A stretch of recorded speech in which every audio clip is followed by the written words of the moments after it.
Bonjour, bienvenue sur ma page Cyclofeminae où on parle de naturopathie, de santé génésique et sexuelle, d'autonomie relationnelle, mentale et émotionnelle et de psychologie. Aujourd'hui, j'avais envie de te parler de l'incontinence urinaire d'effort et comment elle se manifeste.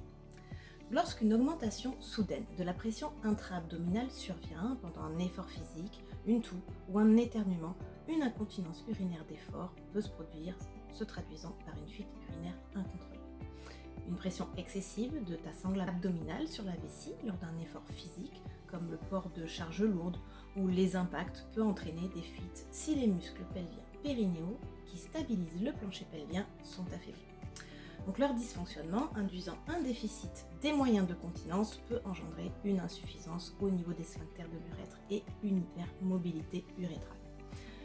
Une hypotonie des muscles abdominaux qui se manifeste par le manque de fermeté et l'absence de mouvement pourrait aussi accroître le risque d'incontinence d'effort. La diminution des niveaux d'œstrogène chez les femmes, alentour de la cinquantaine, entraînant une diminution de la production de collagène, pourrait également contribuer à la prévalence de l'incontinence. Les œstrogènes accélèrent le processus de réparation tissulaire, ce qui aide à prévenir la fonte musculaire. Si les niveaux d'œstrogène diminuent, l'effet anticatabolique est réduit. Bien sûr, il existe d'autres facteurs de risque, comme l'accouchement, le vieillissement des tissus, la constipation chronique, la chirurgie, etc. Pourquoi est-il important d'associer donc le travail des muscles abdominaux et pelviens lors de la pratique sportive? Les muscles abdominaux sont étroitement liés à la ceinture pelvienne, car il existe une interaction musculaire entre les muscles pelviens périnéaux, le muscle transverse et l'oblique interne. Un dysfonctionnement de ces muscles pourrait compromettre leur capacité à résister à la pression abdominale, ce qui pourrait donc favoriser l'incontinence d'effort. Bien sûr, il existe des solutions et des stratégies.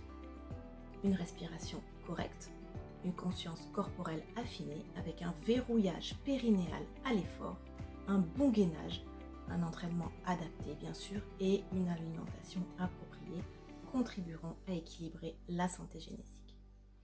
Un bilan hormonal et une complémentation en phytothérapie peuvent tout à fait être pertinents dans certains cas. Donc si vous êtes concerné par ce problème, vous comprendrez qu'il existe plusieurs approches en matière de renforcement musculaire et ou de rééducation, ainsi que des axes de travail complémentaires à explorer afin d'exercer votre sport en toute sérénité.